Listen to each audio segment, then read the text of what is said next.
Buenas. Bueno, vamos a tratar sobre el movimiento obrero.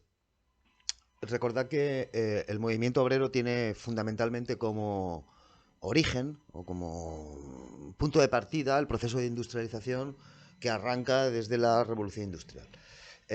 Bueno, la cuestión es que recordad que, esto lo vimos en el primer tema, pero bueno, os recuerdo que en buena medida las masas obreras en la industria naciente vienen de unas masas a su vez que eran campesinas, que fueron extraídas del campo, a donde tampoco es que tuvieran una existencia muy feliz, digamos, o una existencia en la cual vivieran en la abundancia, pero bueno, de alguna manera una existencia relativamente moderada en la que, bueno, pues ya sabéis que estaban en el borde de la subsistencia y que, bueno, en los procesos de privatización, bueno, lo que hemos comentado en clase, o que comentamos en clase al principio, de las Enclosures Acts, o a ver, las leyes de acercamiento.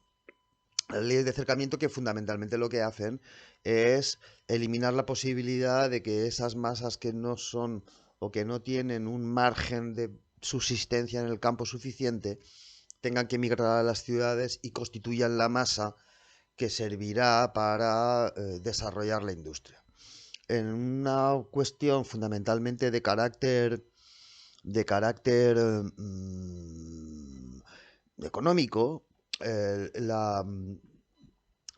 estas masas constituirán un grupo de obreros que se irán incorporando al proceso industrial y que constituirán una mano de obra barata por las grandes masas obreras que acuden a la llamada de la industrialización, y que todavía además se verán, como ahora veremos, todavía perjudicadas por la extensión y por la rápida extensión de la maquinización dentro de las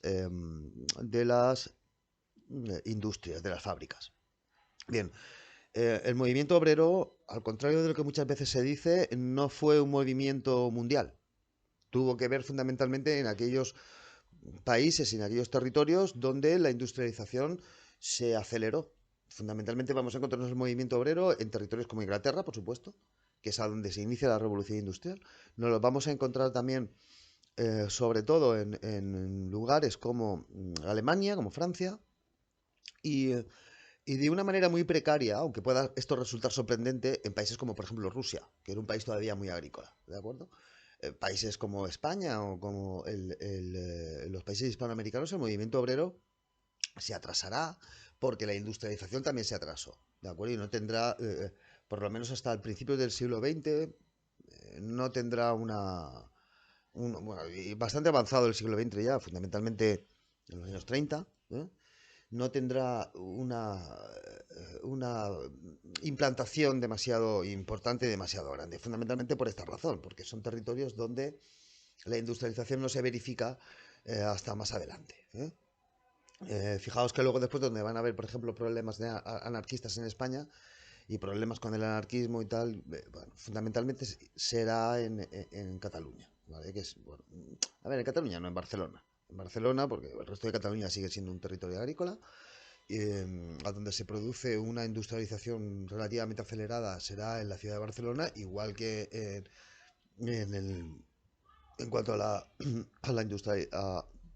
implantación de industria pesada en el país, no en el País Vasco, sino en Bilbao, alrededor de la ría de Bilbao. Bueno, la cuestión es que este movimiento obrero acabará cristalizando en dos grandes ramas que serán por un lado el socialismo y por otro lado el anarquismo.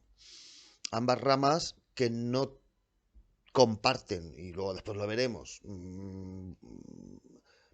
buena parte de los procedimientos para la liberación del obrero, eh, pues, sin embargo, sí que comparten el objeto de su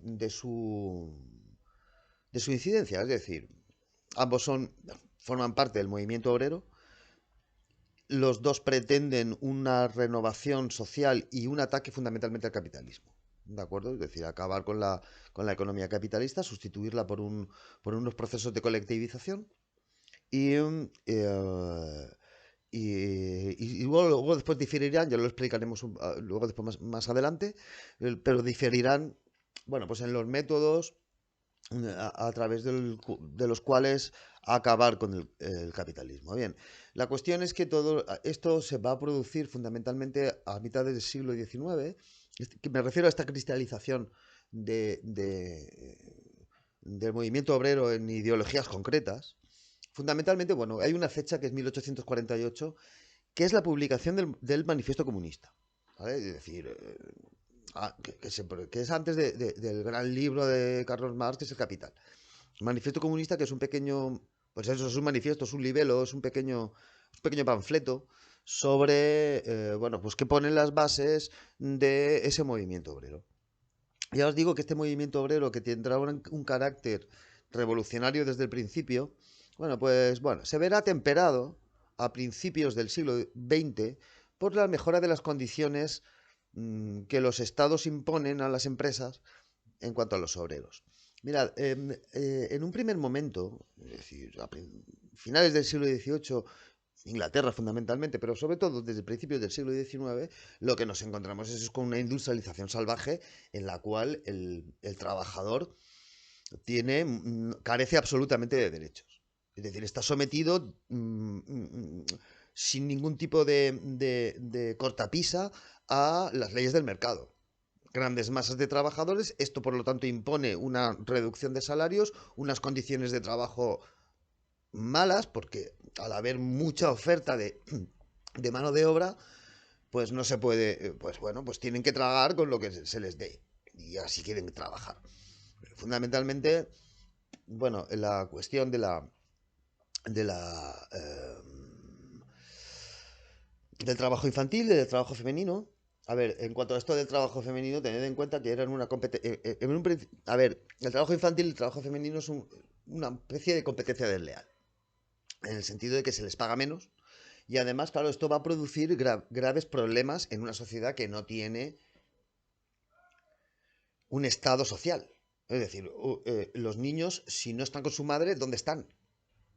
¿Entendéis? Es decir, era perentorio que las madres pudieran dedicarse al cuidado de los hijos porque no había ninguna estructura social que permitiera tener a estos niños recogidos, pues yo que sé, en un instituto, en un colegio como os tienen a vosotros, y para que las madres puedan trabajar.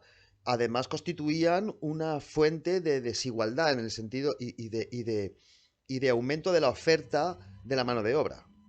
¿De acuerdo? Por lo tanto, uno de los primeros, de las primeras exigencias del movimiento obrero será esto, es decir, la prohibición o de alguna manera mediatización del trabajo infantil y del trabajo femenino. Prohibición absoluta del trabajo infantil y en buena medida del trabajo femenino, que esto ya os digo que eran las peticiones, a ver, peticiones de las señoras, ¿de acuerdo? Es decir, la eliminación de esto supuso la reducción de la masa obrera, por lo tanto el aumento de los salarios y el hecho de que estos movimientos obreros de que estos obreros se organizasen, primero en sindicatos, en ateneos, en otro tipo de instituciones, pero fundamentalmente en sindicatos, que no todos eran de raíz marxista ni de raíz anarquista, también había mucho sindicato católico, por ejemplo. Es decir, el movimiento obrero no es uniforme, esto es lo primero que tenéis que entender. Hay fundamentalmente tres grandes grupos, que serían, bueno, por un lado, el movimiento obrero de carácter socialista, el movimiento obrero de carácter anarquista y el movimiento obrero de carácter católico, ¿vale? La doctrina social de la Iglesia y todo este asunto. Bien, la cuestión es que, ya os digo, es decir, la capacidad de la organización, la capacidad también de actuación social, el que va a obligar a los estados, de alguna manera, a implementar una serie de medidas que mejoren la vida de los obreros. Esto también tendrá mucho que ver con la introducción de la ampliación del sufragio censitario o la introducción directamente del sufragio universal, que bueno, pues que convertirá también a las clases obreras, las introducirá en el sistema político. Es decir, de manera que ahora muchos partidos políticos podrán acceder a los parlamentos, incluso a los gobiernos, gracias al voto obrero. Por lo tanto, se convierte en un factor político y esto hace que el Estado pues empiece a darles derechos. Esto hace que empiecen a aparecer partidos que, bueno, pues fundamentalmente que votan a estos partidos y que por lo tanto obreros que votan a partidos de este tipo, que por lo tanto estos partidos ocupen lugares en la política y que, bueno, pues que implementen a partir de ahí una serie de reformas que mejorarán la vida de los obreros. Esto empezará a ocurrir fundamentalmente a partir de finales del siglo XIX, principios del siglo XX. ¿De acuerdo? Bueno, ya en concreto, eh, hay que decir también que el movimiento, y seguramente este fue el principal problema que el movimiento obrero tuvo, a ver, nació con una con una motivación o con un objetivo internacionalista. Es decir, de superación de los estados. Claro, y este fue el gran fracaso del movimiento obrero hasta hoy en día, sencillamente. Es decir, os recuerdo que, claro, fijaos que son una organización como, por ejemplo, la Iglesia, que es una organización de carácter internacionalista, que, claro, es decir, verá en el movimiento obrero una oportunidad de meter ahí el dedo a los estados que habían estado mediatizando la acción de la Iglesia.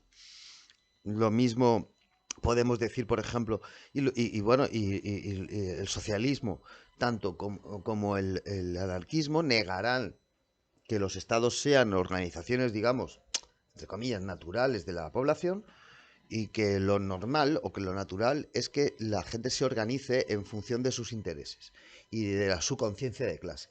Claro, el problema es que esto no existe. ¿Entendéis? Cada obrero de cada territorio tiene unos intereses fundamentalmente nacionales y estatales, y esto el obrero lo entiende perfectamente.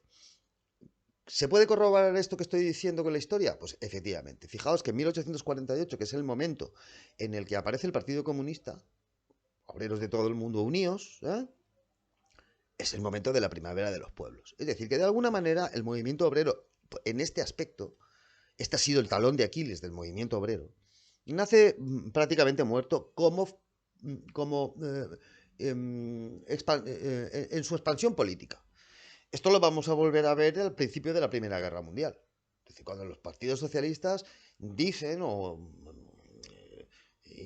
quieren imponer a sus militantes y a la clase obrera en general la no participación en la guerra, porque, bueno, es decir, es una guerra entre estados capitalistas que va a lanzar a los obreros a luchar unos contra otros. Bueno, la reacción de los obreros es, o de la población en general, es el entusiasmo por ir a la guerra. A ver, esto va a pasar de alguna manera algo parecido en la Segunda Guerra Mundial. De alguna manera, bueno, pues el movimiento obrero va a tener aquí un fuerte talón de Aquiles en el cual, bueno, los estados prevalecen, evidentemente los intereses estatales prevalecerán sobre unos intereses de clase, porque aquí se está jugando con un equívoco, que es el equívoco de que el movimiento obrero representa a todos los obreros, y esto no es verdad. Sencillamente, los sindicatos socialistas representarán a sus militantes y a los que no militen no los representan.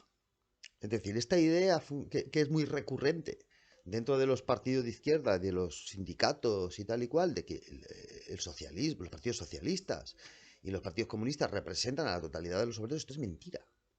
Es decir, nadie representa nada más que el tipo que al tipo que te paga la cuota. Si la gente que no te paga la cuota, bueno, entonces, bueno, luego después comentaremos esto en profundidad cuando hablemos del marxismo. Fundamentalmente, los partidos socialistas considerarán a estos obreros como personajes alienados, tal y cual. Bueno, es decir, excusas de mal pagador. ¿Lo veis? Es decir, por lo tanto, tres aspectos aquí.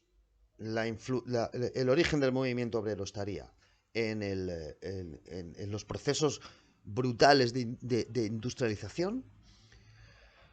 Un segundo aspecto que es derivado de esto, de unas malas condiciones laborales de los obreros en función de una ley de la oferta y de la demanda en la que hay un exceso de mano de obra, lo que reduce grandemente los costes de producción dentro de las empresas. Y se están reduciendo los costes de producción no en otros aspectos, sino en el aspecto de la mano de obra.